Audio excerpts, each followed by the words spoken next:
সুপ্রিয় দর্শক, আমি মোর্শেদুল ইসলাম সবাইকে স্বাগত জানাচ্ছি সম্পাদকীয়তে। আমাদের আজকের বিষয় জঙ্গি হামলার নতুন রূপ, আর এ নিয়ে আমাদের সাথে আলোচনার জন্য উপস্থিত রয়েছেন এয়ার কমোডোর অবসরপ্রাপ্ত ইশফাক ইলাহি চৌধুরী, নিরাপত্তা বিশ্লেষক, রয়েছেন কাজী সিরাজ, সিনিয়র সাংবাদিক ও কলামিস্ট, এবং শেখ হাফিজুর রহমান কার্জন, সহযোগী অধ্যাপক, আইন বিভাগ, ঢাকা বিশ্ববিদ্যালয়। প্রিয় দর্শক, আপনারা ইচ্ছে করলে আমাদের সাথে সরাসরি এই আলোচনায় যোগ দিতে পারবেন। সেই জন্য আমাদেরকে ফোন করতে হবে, যে নাম্বারগুলো টেলিভিশনের পর্দায় দেখা যাবে সেই নাম্বারে। এছাড়া আপনারা ফেসবুক অথবা SMS এর মাধ্যমে আপনাদের মন্তব্য পাঠাতে পারেন। তা আমরা আলোচনা শুরুর আগে দেখে নেব এই মুহূর্তের প্রধান শিরোনামগুলো। রাজধানীর খিলগাঁওয়ে র্যাব চেকপোস্টে নির্দেশ অমান্য করে চলে যাওয়ার সময় গুলিতে মোটরসাইকেল আরোহী নিহত। আশকোনার ঘটনায় আটক ব্যক্তির মৃত্যু, র্যাব বলছে হার্ট অ্যাটাক। বিচার বিভাগের পূর্ণ স্বাধীনতা থাকলে অপরাধ প্রবণতা কমবে, মন্তব্য প্রধান বিচারপতির। জঙ্গিবাদ বিরোধী কর্মসূচিতে সর্বস্তরের মানুষের স্বতঃস্ফূর্ত অংশগ্রহণ। দেশের উন্নয়নকে অস্বীকার করতে পারছে না বলেই গণতন্ত্র নিয়ে প্রশ্ন তুলছেন কেউ কেউ। বঙ্গবন্ধুর জন্মবার্ষিকীর আলোচনা সভায় প্রধানমন্ত্রী।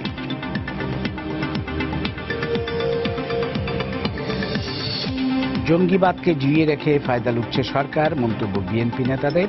প্রতিহত করতে জাতীয় ঐক্য গড়ে তোলার আহ্বান।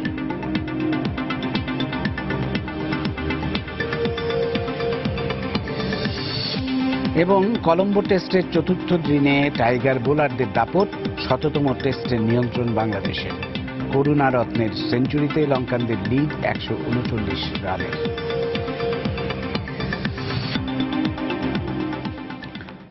আমরা চলে আসবো আমাদের আলোচনায়। আমরা গত কয়েকদিন ধরে দেখছি যে জঙ্গিরা আবার তাদের অবস্থান জানান দিচ্ছে বিভিন্নভাবে, এবং খুবই আশঙ্কার কথা যেটি, যে গত দুদিনে আমরা যেটি দেখলাম যে একটি নতুন রূপ পেয়েছে তাদের যে হামলা।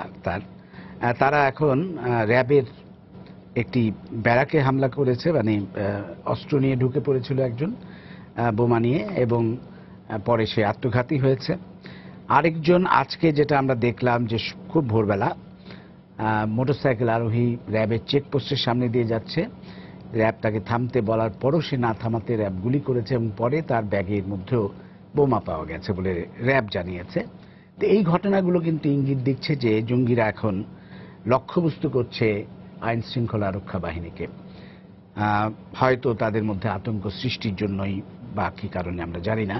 তা আমরা যেটা একটু ধরে নিয়েছিলাম, একটু স্বস্তি ফিরে এসেছিল যে জঙ্গিরা হয়তো নিয়ন্ত্রণে চলে এসছে অনেকটা, কিন্তু দেখা যাচ্ছে যে তারা আবার নতুনভাবে সংগঠিত হচ্ছে। তো আমরা এই বিষয়টি নিয়ে আজকে আলাপ করব। প্রথমেই ইশফাক ইলাহি চৌধুরী, আপনি যদি শুরু করেন আলোচনাটা। প্রথমে আমি বলে রাখি যে আসলে আমরা যখনই ভাববো যে আমি একটা স্বস্তির নিঃশ্বাস ফেলছি, তখনই কিন্তু আসলে জঙ্গিদের আমরা সময় দিচ্ছি আবার সংগঠিত হওয়ার জন্য। কারণ এই যে এটা যে একটা দীর্ঘমেয়াদী আমাদের সংগ্রাম চলবে তাদের বিরুদ্ধে, এবং বিশ্বব্যাপী আমি যদি দেখি যে সেখানে কিন্তু চলছে এখন চরম জঙ্গি রূপ নিয়েছে বিভিন্ন দেশে। সুতরাং বাংলাদেশ এখান থেকে কোনো এক্সেপশন নয়। তবে হ্যাঁ, আপনি যখন তাদের উপরে চাপ সৃষ্টি করবেন, এটা বলে যে তারা যখন এগিয়ে আসবে আমি তখন পিছিয়ে যাব, তারা যখন রেস্ট করবে আমি তখন রিগ্রুপ করব, তারা যখন মনে করবে যে এটা শেষ, তখন আমরা আবার কাউন্টার অ্যাটাক করব। এইভাবেই এগুলো চলে। আমার মনে হয় যে আপনি ঠিকই বলেছেন যে কয়েকদিন সপ্তাহখানেক আগেও বলা হচ্ছিল যে আমরা সম্পূর্ণ নিয়ন্ত্রণে, তারপরেই জবাবটা আসলো যে না, সম্পূর্ণ নিয়ন্ত্রণে নয়। তো এটারই প্রমাণ করে যে আসলে যে দীর্ঘমেয়াদী যে বারবার আমরা বলছি যে একটা সমন্বিত দীর্ঘমেয়াদী একটা অভিযান বলুন, এবং বা জাতীয় যে একটা যে প্রোগ্রাম যেটা আমাদের এই জঙ্গিদের বিরুদ্ধে, সেগুলোতে কিন্তু আমরা এটাকে ওই ফায়ার ব্রিগেডের মতো ঘটনা ঘটার আগে বা পরে আমরা করছি। তবে ভালো জিনিস যেটা সুখবর, যে প্রায় অধিকাংশ ক্ষেত্রেই ঘটনা ঘটার আগেই আমাদের আইন শৃঙ্খলা রক্ষাকারী বাহিনী সেখানে চলে যাচ্ছে, এবং সেগুলোকে ট্যাকল করছে। এবং বিশেষ করে ইভেন এই যে আত্মঘাতী বোমা হামলা, দুটোই যদি আত্মঘাতী বোমা হামলা প্লাস এটা দুইটাই বলা যায় তাদের পক্ষে বিফল হয়েছে, ব্যর্থ হয়েছে, কিন্তু তার অর্থই না যে সবসময়ই তারা ব্যর্থ হবে। 10টার মধ্যে যদি একটাও তারা সফল অভিযান করতে পারে তাহলে কিন্তু মানে আমাদের জন্য অনেক বিপদ বয়ে আনতে পারে।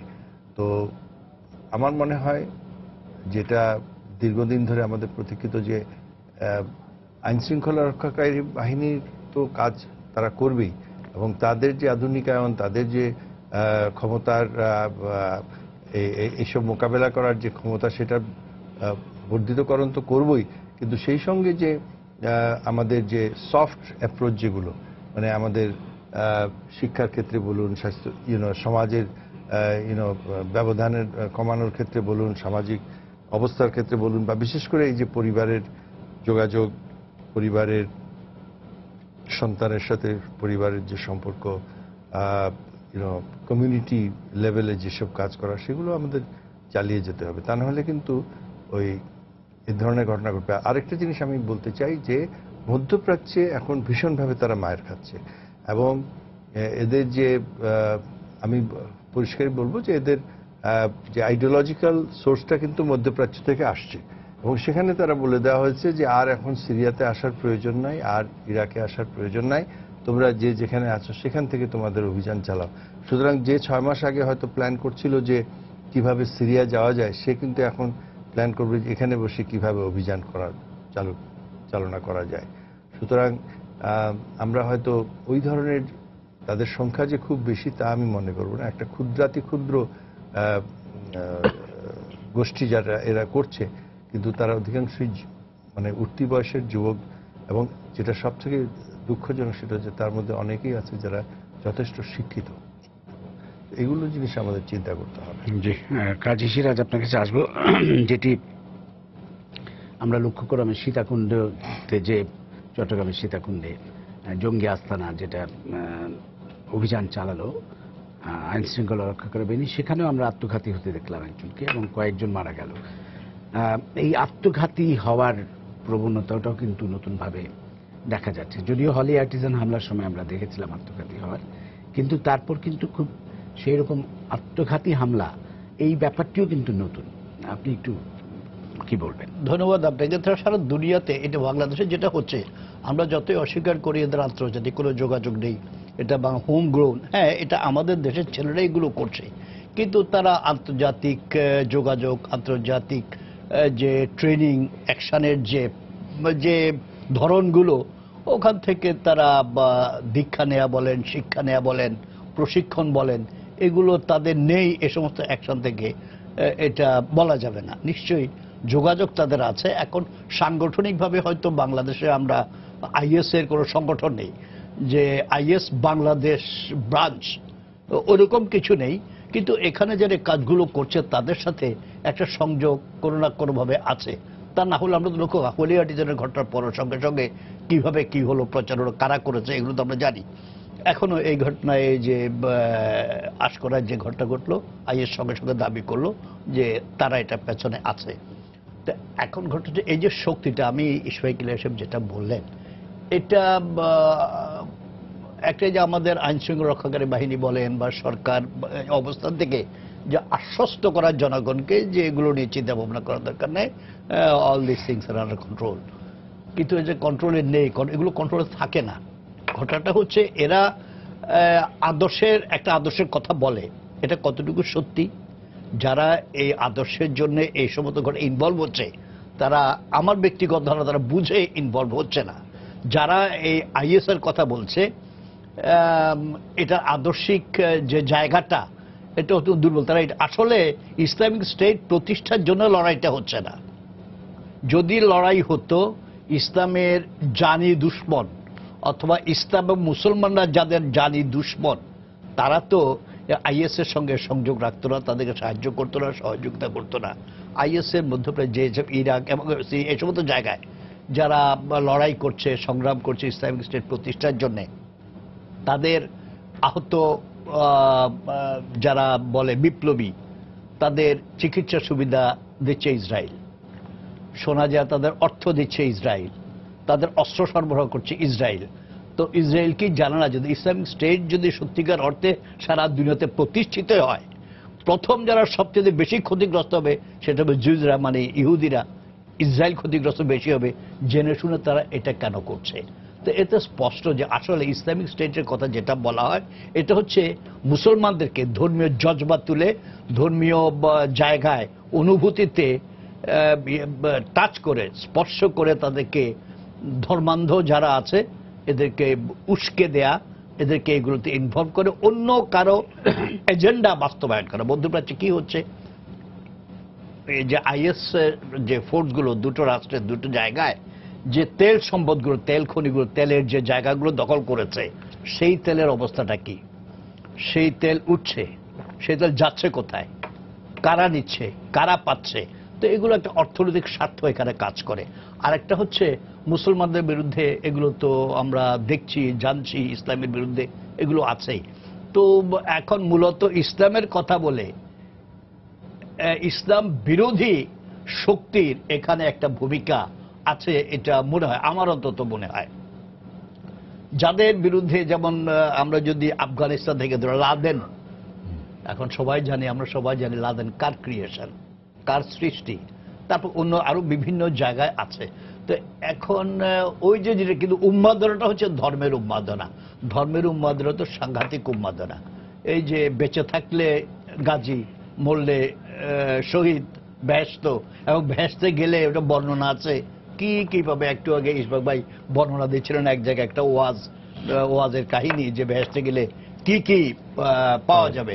তো এখন এগুলো বললে হয়, এগুলো হচ্ছে কিছু ধর্মান্ধ।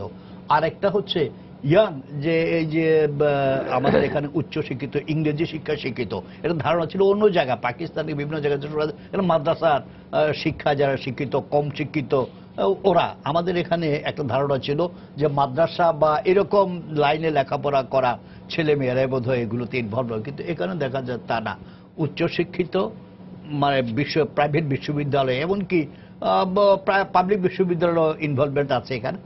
আরো একটা বিস্ময়কর ব্যাপার হচ্ছে এখানে যাদেরকে পাওয়া যাচ্ছে হোলি আর্টিজানের ঘটনায়, সব হচ্ছে উচ্চবিত্ত ঘর। এর কারোই এমন না যে খাওয়া পড়ার অভাব, অসুবিধা, খেতে পায় না, পড়তে পায় না, কেউ টাকা দিয়ে তাদেরকে করাচ্ছে, তাও না। সেখানে হচ্ছে হতাশা। এই যে সামাজিক সম্পর্কের কথা বললেন, পারিবারিক সম্পর্ক, যোগাযোগ, সন্তানকে, পরিবার, মা বাবার সময় দেয়া, তাদেরকে খারাপ, তাদেরকে মনিটর করা সর্বক্ষণ, যে কি করছে কি না করছে, খবরাখবর নেওয়া, জানা। তো এখন এগুলো না হওয়ার কারণে এরাও এগুলোতে যাচ্ছে, এবং এটা ইটস এ কন্টিনিউয়াস প্রসেস। এটা যেভাবে হচ্ছে, যারা রিক্রুট করছে এদেরকে যে উদ্দেশ্যে, তাদের একটা উদ্দেশ্য আছে। সেই উদ্দেশ্য আমার ব্যক্তিগত ধারণা ইসলাম কায়েম করা নয়, ইসলামিক রাষ্ট্র প্রতিষ্ঠা করা নয়, তাদের অন্য অর্থনৈতিক এবং অন্যান্য প্রভুত্ব প্রতিষ্ঠার উদ্দেশ্য আছে। কিন্তু যাদেরকে তারা রিক্রুট করছে, এই রিক্রুটমেন্টটা কিন্তু কন্টিনিউয়াস একটা প্রসেস। মানে কিছু জায়গায় আমরা হামলা করলাম, কিছু জায়গায় আমরা অভিযান চালালাম, ধরলাম, কিছু মারা গেল, আর মারা গেলে মারা যায়, এটা তারা তো আত্মঘাতী। তাদের ব্যাপারে এটা পুলিশেরই, আমরা তো তাদের অভিজ্ঞতাগুলো বলছি, এগুলো বলবেন, যেটা তাদের সম্পর্কে যে নীতিটা অনুসরণ করা হয়, মানে ক্যাচ, কিল অ্যান্ড ডেস্ট্রয়। মানে এদের সঙ্গে এরা তো মারা যায়। জি ধন্যবাদ। ঠিক আছে। হাফিজুর রহমান কার্জন, আপনার কাছে আসার আগে আমাদের সাথে একজন দর্শক আছে টেলিফোনে, আমরা একটু ফোনটা নিই। প্রিয় দর্শক, আপনার পরিচয়টা দিয়ে প্রশ্নটা করুন। জি, আসসালামু আলাইকুম। আমি চট্টগ্রাম থেকে আলম বলছিলাম। আমার প্রশ্নটা হচ্ছে যে এই যে বিরোধী দল মানে বিএনপি যে বলছে যে জঙ্গিবাদের রিমোট কন্ট্রোল সরকারেরই হাতে, তো আমার প্রশ্নটা হচ্ছে যে যদি সরকার দায়ী থাকে, সারা পৃথিবীতে প্রায় সব দেশে এখন জঙ্গিবাদ মাথাচাড়া দিয়ে উঠছে এবং হামলা হচ্ছে প্রতিনিয়ত, তাহলে কি আমি কি ওদের সাথে বলতে পারি যে সারা পৃথিবী সরকারি দায়ী জঙ্গিবাদের সৃষ্টির পেছনে সারা পৃথিবীতে? ধন্যবাদ। ধন্যবাদ হাফিজুর রহমান কার্জন, আমি আপনার কাছে যাব। এমনি যা আলোচনা হলো তার প্রেক্ষিতে আপনি যা বলতে চান, প্লাস এই দর্শকের প্রশ্নের উত্তরেও যদি কিছু বলতে চান। না, যে বিষয়টি এসছে কথার ভিতরে, যে আপনার জঙ্গিবাদের যে সমস্যা, সেটা তো বৈশ্বিক সমস্যা, সেটা শুধুমাত্র আমাদের সমস্যা তা তো না। এবং জঙ্গিবাদ সৃষ্টির পেছনে এবং এটাকে আপনার কি বলে, এটাকে বহাল রাখার পেছনে এটাকে তৎপর এবং সক্রিয় রাখার পেছনে একটা অনেক বড় গ্লোবাল পলিটিক্স আছে, হ্যাঁ, এবং সেই গ্লোবাল পলিটিক্সে সেটা ইতিমধ্যে এসছে যে আপনার আইএসআইএস কার তৈরি এবং কার স্বার্থ তারা মানে কার ইন্টারেস্ট তারা সার্ভ করছে। তারা তো মুসলমানদের যে ইন্টারেস্ট সেটা সার্ভ করছে না, এবং আইএসআইএস তাদের যে সহিংস এবং জঙ্গি তৎপরতা সেইটার কারণে সারা বিশ্বে মুসলমানদের আজকে আপনার ব্র্যান্ডিং করা হচ্ছে যে তারা হচ্ছে সন্ত্রাসী, এবং তাতে করে কি হচ্ছে যে মুসলমান কমিউনিটি বিভিন্ন দেশে তারা পড়াশোনা করতে যে যাবে সেটার জন্য তাদের সমস্যা হচ্ছে, নানা প্রফেশনাল কাজে তারা যাবে কিংবা ব্যবসা বাণিজ্য নানাভাবে তাদের হ্যারাসমেন্টটা হচ্ছে। সুতরাং এই গ্লোবাল পলিটিক্সটা আপনাকে বুঝতে হবে, এবং আমেরিকা এবং যে কথাটা বারবার এসছে যে আইএসআইএস তাদের যে অস্ত্র সেই অস্ত্রটা মানে আমি যেটা বুঝি আপনার জঙ্গিবাদকে যদি বুঝতে হয় তাহলে পরে জঙ্গি সংগঠন মানে সেই জঙ্গি সংগঠনটা তার তার কাঠামো কি, তার বাস্তবতা কি, যে ব্যক্তি জঙ্গি হচ্ছে সেই ব্যক্তিটাকে, এবং সবচেয়ে গুরুত্বপূর্ণ যে বিষয়টা ফান্ডিং, যে জঙ্গি তৎপরতা চালু রাখার পেছনে ফান্ডিংটা কে করছে। এবং আপনার আইএসআইএস আপনার মধ্যপ্রাচ্য সহ সারা বিশ্বে বিভিন্ন জায়গায় প্যারিসে তারপরে ইউরোপের বিভিন্ন জায়গাতে আমেরিকাতে তারা যে অভিযানগুলো পরিচালনা করেছে সেই অস্ত্র কারা দিয়েছে, তাদের ট্রেনিং কারা দিয়েছে, এবং তার ট্রেনিংয়ের যে মান সেটা কি সিআইএ মোসাদ কিংবা ন্যাটো তারা যে মানের মানে অপারেশন করতে সক্ষম সেটা কি না। সুতরাং আপনাকে কিন্তু এর পেছনে যে অনেক বড় একটা বৈশ্বিক রাজনীতি এবং বৈশ্বিক রাজনীতি কিংবা গ্লোবাল পলিটিক্সের যে বিগ প্লেয়ার তাদের যে একটা ভূমিকা আছে সেটা বুঝতে হবে, এবং সেইখান থেকে কোনো কোনো ন্যাশনাল গভর্নমেন্ট কিংবা বিগ পলিটিক্যাল পার্টি তারা যে কখনো কখনো তাদের নিজেদের স্বার্থে জঙ্গিদের ব্যবহার করেনি সেটাও কিন্তু আমরা বলতে পারি না, কারণ আমরা কিন্তু 2001 সাল থেকে 2006 সাল পর্যন্ত যে জঙ্গি তৎপরতা দেখেছি তখন কিন্তু রাষ্ট্রীয় পৃষ্ঠপোষকতার অভিযোগ এসছে বাংলাদেশে। এবং আমি যেটা মনে করি যে আপনার হোলি আর্টিজানের ঘটনার পরে মানে সাম্প্রতিক সময়ে আপনার যে ঘটনাগুলো হলো, জঙ্গিবাদ যেমন নির্মূল হয়ে যায়নি, জঙ্গি তৎপরতা মানে জঙ্গি যে তারা কিন্তু একদম নিঃশেষ হয়ে যায়, যেটা সরকারের তরফ থেকে বলা হয়েছে, যেটা আইন শৃঙ্খলা রক্ষাকারী বাহিনীর তরফ থেকে বলা হয়েছে যে এটা আমাদের কন্ট্রোলে আছে। এবং আমাদের এখানে আমি যেটাকে খুব ত্রুটিপূর্ণ বলে মনে করি যে আপনার সমাজের ভেতরে জঙ্গি তৈরি করার নানা প্রক্রিয়া বিদ্যমান, আপনার শিক্ষা ব্যবস্থা, আপনার ফ্যামিলি, আপনার সোশ্যালাইজেশন, আপনার পলিটিক্যাল প্রসেস, এবং হচ্ছেটা কি জঙ্গিবাদকে যদি আমি বলি একটা বীজ বৃক্ষ, তাহলে পরে আপনার এই মানে আপনার সুদূর প্রসারী পরিকল্পনা যেটি ইশফাকুল্লাহ চৌধুরী বলেছেন, সুদূর প্রসারী একটা পরিকল্পনা দরকার হবে যে আপনার জঙ্গিবাদকে পুরোপুরি নির্মূল করতে কিংবা এটাকে দুর্বল করে ফেলতে কি কি করতে হবে, মানে not military solution of the, যে আপনি এটা যদি একটা বিষ বৃক্ষ হয় আপনি এখানে পানি দিচ্ছেন, আপনি এখানে সার দিচ্ছেন, এই বিষ বৃক্ষটা জন্ম নিচ্ছে, তার পাতা হচ্ছে, ডাল হচ্ছে, যখন জঙ্গি হচ্ছে আপনি বন্দুক যুদ্ধে তাদের মেরে ফেলছেন। আপনার বাংলাদেশে এখন যে মিলিটারি সলিউশন চলছে, আপনি অনেকগুলো অভিযান হয়েছে, সেটার জন্য সরকার আইন শৃঙ্খলা রক্ষাকারী বাহিনী তারা কৃতিত্ব দাবি করতে পারেন, এটা নিয়ন্ত্রণে রয়েছে, কিন্তু আমি যেটা বলতে চাই যে আপনার একটা পার্মানেন্ট সলিউশনের দিকে যাওয়াটা খুব দরকার, কারণ আপনি যখন জঙ্গি হচ্ছে তাকে চিহ্নিত করে আপনি বন্দুক যুদ্ধে কিংবা গুলি করে তাকে মেরে ফেলছেন, কিন্তু আমি যেটা বলতে চাই ওই বীজ বৃক্ষ আপনি পানি দিয়ে সার দিয়ে আপনি পাতা হচ্ছে ডাল হচ্ছে তারপরে পাতা কেটে দিচ্ছেন ডাল কেটে দিচ্ছেন সেটা না, ওই বীজ বৃক্ষটা উপড়ে ফেলার জন্য যা যা কিছু করা দরকার, আপনার যে শিক্ষাটা দরকার, যে সোশ্যালাইজেশনটা দরকার, আপনার শিক্ষা প্রতিষ্ঠানে যে সিরাজ ভাইয়ের কথা এসছে যে আপনার মাদ্রাসা, প্রাইভেট ইউনিভার্সিটি, পাবলিক ইউনিভার্সিটি, এই প্রত্যেকটা জায়গায় ইউ হ্যাভ টু অ্যাড্রেস মানে অল দি ইনস্টিটিউশন, এবং যে সমস্ত জায়গার মধ্য দিয়ে আপনার এই জঙ্গিরা তৈরি হচ্ছে সেই জায়গাগুলো কিন্তু আপনাকে মানে ওই প্রক্রিয়াটা আপনাকে একদম আইদার নির্মূল করতে হবে নইলে দুর্বল করে দিতে হবে। ধন্যবাদ ইশফাকুল্লাহ চৌধুরী। আবার যদি ওনাকে যেহেতু একজন প্রশ্ন করেছেন, আমি উইথ ডিউ রেসপেক্ট আমি মনে করি যে উনি really he has hit the nail on the head, যে এই যে আমরা একজন আরেকজনকে ব্লেম করা, বাংলাদেশের রাজনীতিতে আভ্যন্তরীণ রাজনীতির প্রভাবটা কিন্তু এই জঙ্গি দমনের ক্ষেত্রে পড়েছে এবং নেগেটিভলি পড়েছে। যে প্রথম থেকেই যেমন শুরু যখন হলো তখন বিএনপির ক্ষমতায়, তো প্রথমে হলো এটা আওয়ামী লীগের ভিতর থেকেই এগুলো বোমাবাজি হচ্ছে, আপনার মিডিয়া ক্রিয়েট করেছে, এগুলো আসলে দে ডোন্ট এক্সিস্ট, এই ধরনের একটা ভাব। তারপরে শেষ পর্যন্ত স্বীকার করা হলো আন্তর্জাতিক চাপের মুখে পড়ে যখন সারা দেশ জুড়ে আক্রমণ হলো, তারপরে আমরা দেখলাম বিচারও হলো, তত্ত্বাবধায়ক সরকার আসলো, এখন আসলো। তো আমরা কিন্তু আমাদের মানে এতদিনেও যে একটা মেজর এই ইস্যুতে একটা দাঁড়িয়ে একসঙ্গে দাঁড়িয়ে আমি জনগণ একসঙ্গে আছে, মানে ওই যে আপনি দেখালেন এখানে মানববন্ধন হচ্ছে, মানুষ প্রোটেস্ট করছে, কিন্তু তার পিছনে রাজনৈতিক নেতৃত্বের যদি সমর্থন থাকতো দলমত নির্বিশেষে, বিশেষ করে যারা আমরা মনে করি যে প্যাট্রিয়টিক দেশপ্রেমিক রাজনৈতিক শক্তি, তারা কিন্তু সেভাবে আসছে না। এবং এটা আমাদের একটা বিরাট দুর্বলতা, যেটা নিয়ে আমরা পরে কথা বলতে পারি। তবে আরেকটা জিনিস আমি এখানে বলতে চাচ্ছি যে এই যে মানে আমরা বলছি যে আমেরিকানরা তার পিছনে আছে, ইসরায়েলরা তার পিছনে আছে, এগুলো ঠিকই, কিন্তু there is an within Islam there is a মতবাদ আছে যা এটাকে সমর্থন করছে, সেটা হচ্ছে কি ওয়াহাবি সালাফি মতবাদ। এটা আমাদের স্বীকার করতে হবে। এটা আসছে সৌদি আরবিয়া থেকে, যে যে ইসলামের একটা কট্টর বিশ্লেষণ, যে এই বিশ্লেষণের বাইরে যারা আছে তারা কিন্তু ইসলামের অন্তর্ভুক্ত নয় এবং তাদেরকে প্রতিহত করতে হবে, তাদেরকে দরকার হলে হত্যা করতে হবে। অর্থাৎ বিধর্মী যারা আছে তারা তো বটেই, মানে এই যার রূপ আমরা আইএসের দেখেছি, খ্রিস্টানদেরকে হত্যা করেছে, ইয়াজিদদেরকে হত্যা করেছে, এমনকি শিয়া তো প্রথমেই শিয়া তো কাফের, সুতরাং শিয়াদেরকে হত্যা করেছে। এমনকি সুন্নির মধ্যে যারা ধরেন আপনার ওখানে ইরাকে তো খুব ইনফ্লুয়েন্স ছিল, কাদেরিয়া, হযরত আব্দুল কাদের জিলানী বা অন্যান্য যাদের আমাদের খুবই রেসপেক্ট করি যেসব সেইন্ট, তাদের মাজারগুলোকে তারা তাদের এলাকায় যারা ছিল তাদেরকে এগুলোকে ধ্বংস করেছে এবং তাদের যেসব সমর্থক গোষ্ঠী ছিল তাদেরকে হত্যা করেছে। তারপরে রয়ে গেল কারা, মানে অতি সামান্য, মানে আপনি আজকে কত 150 কোটি মুসলমানের মধ্যে আপনি যদি সব বাদ দেন থাকবে কয়েক কোটি হয়তো থাকবে, কিন্তু এই যে তারা এটা করছে এর ফলে হচ্ছে কি মুসলমান সমাজকে কিন্তু তারা ভেঙে ফেলতে চাচ্ছে এবং যার ঢেউটা কিন্তু বাংলাদেশে আসছে। আর এর পিছনে কাজ করছে তেলের ক্ষমতা, তেলের শক্তি।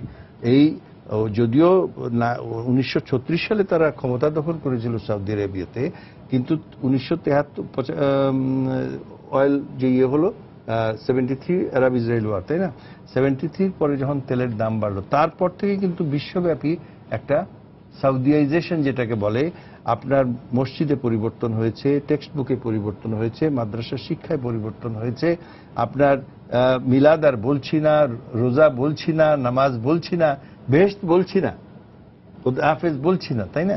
এই যে আমাদের চাল চলনে কিন্তু এই পরিবর্তনগুলো আসছে এবং এগুলো রিফ্লেক্ট হচ্ছে, এগুলোর আলটিমেট রূপ হচ্ছে যে আজকে জঙ্গির গিয়ে কিন্তু ট্রান্সফরমেশনটা খুব ধীরে ধীরে পাকিস্তানে হয়েছে, বাংলাদেশে হয়েছে, ভারতে হয়েছে। কারণ আমাদের এই এলাকার ইসলামটা কিন্তু ইনক্লুডিং মালয়েশিয়া, ইন্দোনেশিয়ার ইসলামটা ছিল ওই যেটাকে আমরা সিনক্রেটিক বলি, যে বিভিন্ন ধর্মের স্পিরিটগুলো এখানে ঢুকেছে এবং এগুলো শান্তিপূর্ণ সহাবস্থানের মধ্যেই হয়েছে। কিন্তু এগুলোকে এখন বাদ দেওয়ার যে প্রবণতা, এবং এই আইএসের যখন ওই যে বলছে আমি হিজরত করলাম, একটা ছেলে সে বাবাকে মাকে প্রথমে বলে যে তোমরা যা করছো এগুলো সব ভুল, এটা তো তুমি ভুল, আমি চেয়ারে বসবো না, আমি ছুরি কাটা দিয়ে খাবো না, আমি টাই পরবো না, এগুলো কিন্তু বলা আছে এবং তারা সেগুলো করছে। করার পরে একদিন সে হিজরত করে জিহাদে চলে যাচ্ছে এবং জিহাদকে বলা হয়েছে যে রোজা, নামাজ, হজ, যাকাতের সাথে আরেকটা ফরজ, যে এই ফরজ তোমাকে করতেই হবে। এই জিহাদ করে দেশে সারা বিশ্বে, তাদের বাংলাদেশ নাই, পাকিস্তান নাই, ইন্দোনেশিয়া নাই, সৌদি আরবও নাই, একটা সারা বিশ্বে। তো আমরা জানি যে এটা মুসলিম বিশ্ব মুসলিম আর কি, মুসলিম বিশ্ব না, সারা বিশ্বেই কনভার্ট করতে হবে, তার জন্য জান দিয়ে দেব। কিন্তু এটা তো সম্ভব না, একবিংশ শতাব্দীতে আমরা জানি রাষ্ট্রের ইয়েতে এটা সম্ভব না, কিন্তু এটা একটা স্বপ্ন যেটা তাদেরকে ফিড করা হচ্ছে। এবং দুঃখজনকভাবে আমাদের বাংলাদেশে অতি গরিব থেকে অতি মানে অতি ধনী পরিবারের মধ্যে এই যে আমরা একটা সংমিশ্রণ দেখতে পাচ্ছি, এবং এটা সংখ্যায় তারা হয়তো কয়েকশো হতে পারে, হয়তো এই 16 কোটির দেশে কিছুই না, কিন্তু এই কয়েকশো, আমরা যেটা হোলি আর্টিজান দেখলাম 5 জন কি 6 জন তারা পার্টিসিপেট করলো, সারা বাংলাদেশের ইকোনমির উপরে কি ইম্প্যাক্টটা হয়েছে যে, এবং আমাদের ইমেজের উপরে যে ইম্প্যাক্ট হয়েছে এরা, এবং তারা জানে, এবং সেই জন্য এই যে আজকে ধরেন র্যাবের উপরে আক্রমণটা হলো, কারণ তারা চাচ্ছে যে স্পটে আসতে। এখন ওই কোন গ্রামের আপনার এক মৌলবী বা ইয়েকে মেরে তো, বা এক খ্রিস্টান পাদ্রীকে মেরে হয়তো একদিন 2 দিন হেডলাইনে আসবে, তারপরে তো এগুলো থাকবে না। কিন্তু আমি যদি এই ধরনের টার্গেটে অ্যাটাক করি, নাও ইন্টারন্যাশনাল অ্যাটেনশন আসবে, হ্যাঁ কিছু একটা হচ্ছে। তো এগুলো আমাদেরকে মানে বুঝতে হবে। আমার মনে হয় আরেকটা জিনিস আমি বলে শেষ করব যে আমাদের এই যে বারবার বলছি এটা ইসলাম নয়, এটা এটা আমেরিকানদের চাল, এটা ইসরায়েলি চাল, কিন্তু আমাদের যে আলিম সমাজ তারা কি করছে আজকে? কেন মানে হাজার হাজার লক্ষ লক্ষ লোক কেন দাঁড়িয়ে যায় না? সামান্য কিছু একটা পান থেকে চুন খসলে আমার বাইতুল মোকাররম ঘেরা হয়ে যায় না? তো আমাদের আজকে ওনারা কোথায়?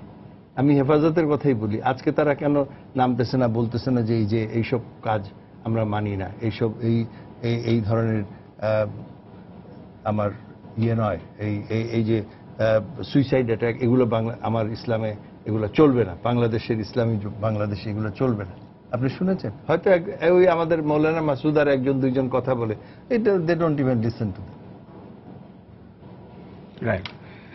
হ্যাঁ, কাজী সিরাজ, আরেকটি বিষয় যেটা এসছে যে জাতীয় ঐক্য গড়ে তোলার ক্ষেত্রে, এবং বিএনপি বারবার করে এটা বলছে, আজকেও বলেছে, কিন্তু পাশাপাশি আবার বিএনপি বলছে যে সরকারি জিয়ে রাখছে এই জঙ্গিবাদকে সরকারের স্বার্থে বা জনগণের দৃষ্টি অন্যদিকে ফিরিয়ে নেওয়ার জন্য। তো এটা কিভাবে এই জাতীয় ঐক্যটা হতে পারে? মানে প্রথম কথা হচ্ছে এইটা হচ্ছে এখন ইলেকশনের বাতাস তো বইতে শুরু করেছে, তো এখন এরকম নানা কথা বলে, কোনো ইস্যু পেলেই বিরোধীদেরটাকে ব্যবহার করতে চাইবে, যেটা নিয়ে মানুষ ভাবছে যে এটাকে পক্ষে আনা যায় কিনা।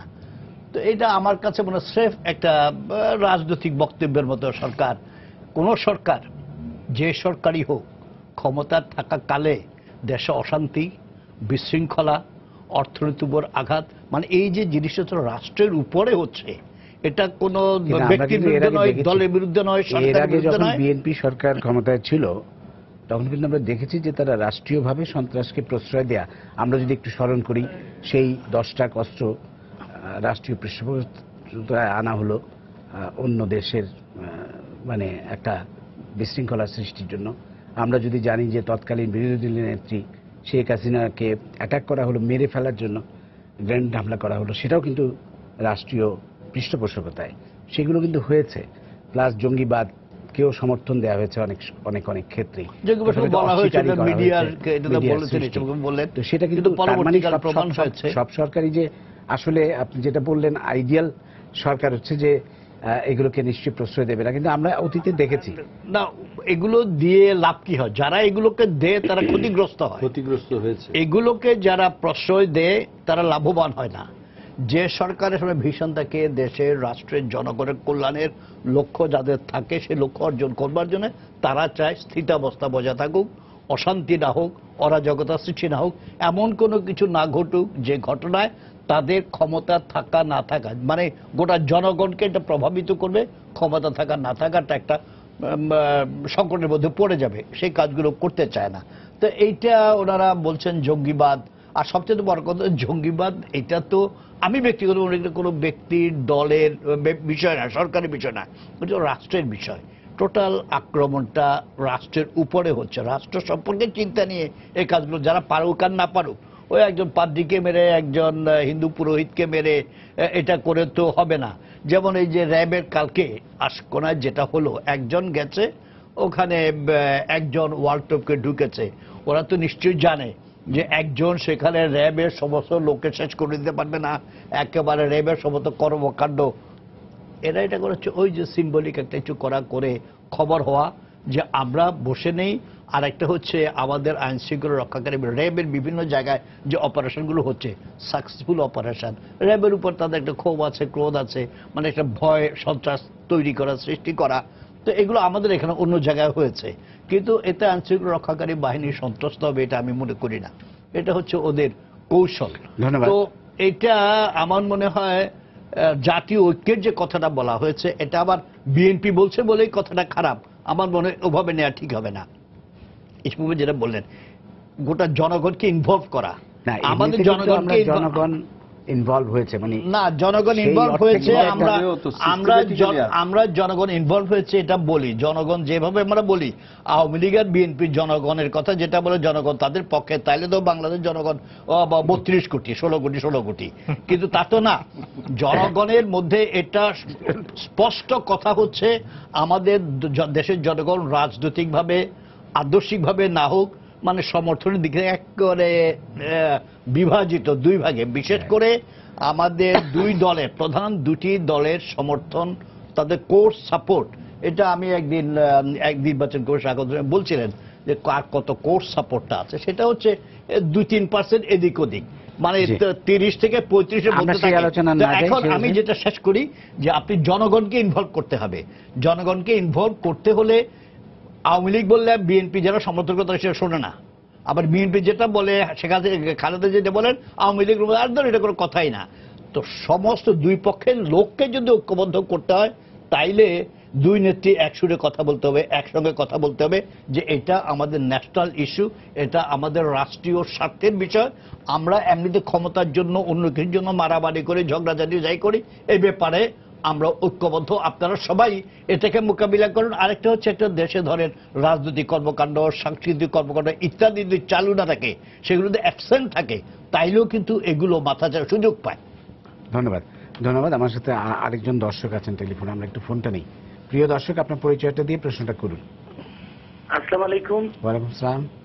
আমি গোপালগঞ্জ থেকে সমীর বলছি। বলুন। আপনাদের আলোচনায় একটা কথা উঠে আসছে যে এই যে জঙ্গিবাদ হচ্ছে, এরা তাদের শক্তি প্রদর্শন করা অথবা অর্থনৈতিক কারণ। কিন্তু আমার কথা হলো যে আত্মঘাতী বোমা হামলা পাশ্চাত্য দেশে ছিল, সেটা যখন আমাদের দেশে ঢুকছে, এটা কি অর্থনৈতিক কারণ অথবা শক্তি প্রদর্শন করা না ইসলামের শাসন প্রতিষ্ঠা করা? এটা আমার প্রশ্ন। ধন্যবাদ। গাজন, আপনি যদি বলেন।